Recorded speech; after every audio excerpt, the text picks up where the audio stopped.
datang kembali di kuliah Dasar Komputer. Pada pertemuan kali ini, kita akan membahas bentuk perulangan yang lain, yaitu switch statement. Subcapaian pembelajaran mata kuliah di pertemuan kali ini masih sama dengan pertemuan sebelumnya, yaitu mampu mengimplementasikan masalah perulangan dan penyeleksian kondisi ke dalam program. Seringkali kita dihadapkan pada permasalahan memilih satu di antara sekian banyak keputusan, dan terdapat implikasi langkah yang berbeda dari setiap keputusan yang diambil tersebut.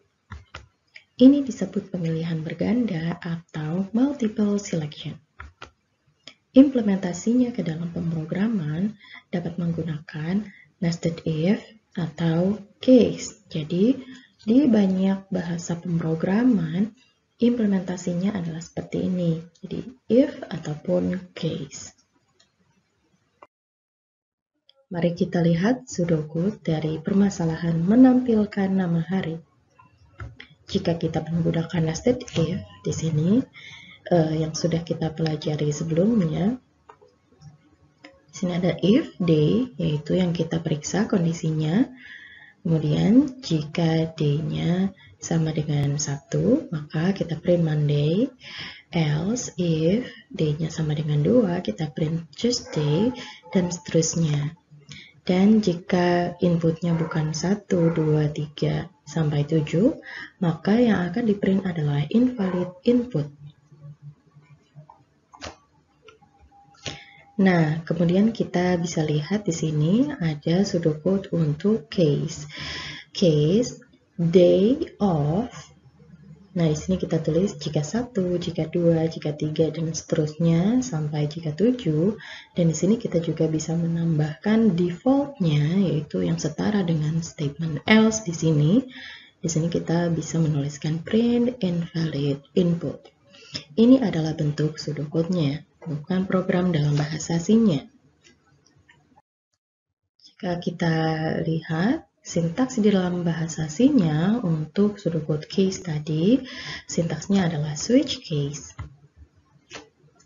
Dan dituliskan dengan cara seperti ini, switch, kemudian expression yang kita cek, dan kemudian ada kurung kurawal.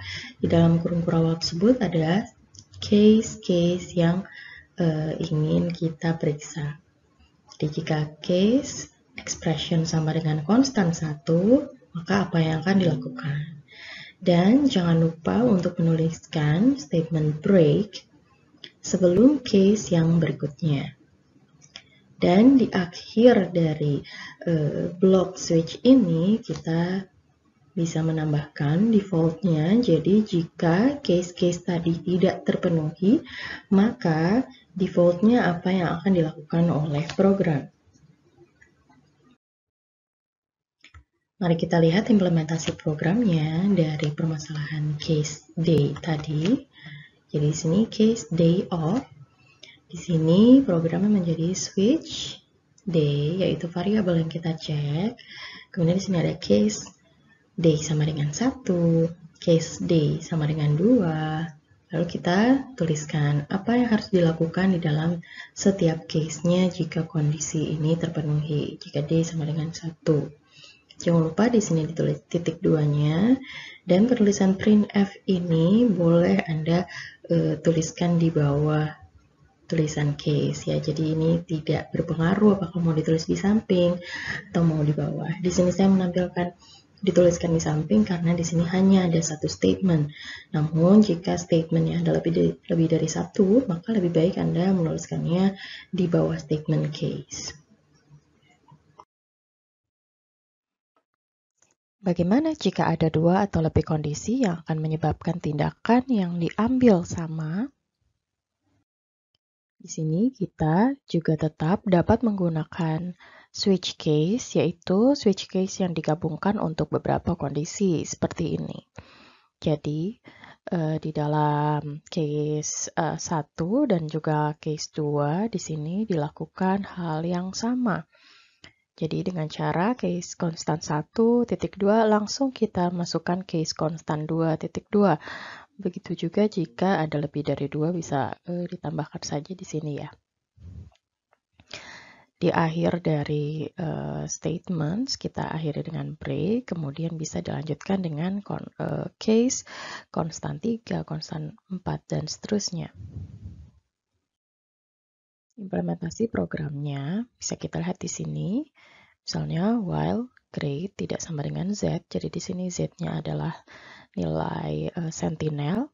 Kita lakukan switch grade jika case-nya A lebih besar atau A huruf besar atau A huruf kecil, maka yang dilakukan adalah plus A count atau menambahkan A count dengan 1. Kemudian kita lakukan break. Kemudian ada case, jika case B besar dan case B kecil, kita increase B count. Begitu juga dengan ketika C besar dan C kecil, yang kita increase adalah C count. Jadi dengan break, kemudian di sini defaultnya adalah kita tampilkan incorrect letter grade entered, dan kemudian kita enter new grade. Nanti bisa lanjut ke di bawah sini ada scan untuk grade berikutnya. Jadi di sini maksud program ini adalah menjaga apabila user memasukkannya huruf besar atau huruf kecil tetap dianggap sebagai input yang valid. Bagaimana jika kondisi yang dicek ini merupakan suatu range angka? Kita juga tetap bisa menggunakan switch case untuk range nilai. Di sini switch expression, kemudian case konstan 1, titik 3 kali, kemudian konstan 2, titik 2.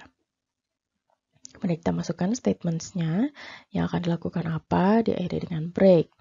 Kemudian yang kedua, di sini ada jika di range konstan 3 sampai konstan 4. Kemudian statements-nya apa, ditutup dengan break untuk case yang ini, dan seterusnya. Implementasi programnya, di sini misalnya saya scanf grade dari user, kemudian di sini grade-nya kita cek, dan jika grade-nya berada di rentang 0 sampai 70, maka yang akan dilakukan oleh program adalah print please study more. Kemudian ditutup dengan break. Jika nilainya tadi, si grade-nya berada di antara 71 sampai 95, yang akan ditampilkan adalah good job, almost all correct. Kemudian break. Dan jika ada di rentang 96 sampai 100, maka kita print yay, excellent. Defaultnya adalah not in range. Jadi grade-nya jika di luar angka-angka ini, maka bisa kita tampilkan not in range. Nah, itu tadi statement switch yang bisa Anda gunakan untuk menyelesaikan permasalahan penyeleksian kondisi di mana kondisinya lebih dari 1. Selanjutnya, kita akan membahas mengenai statement for. Sampai bertemu di video selanjutnya ya.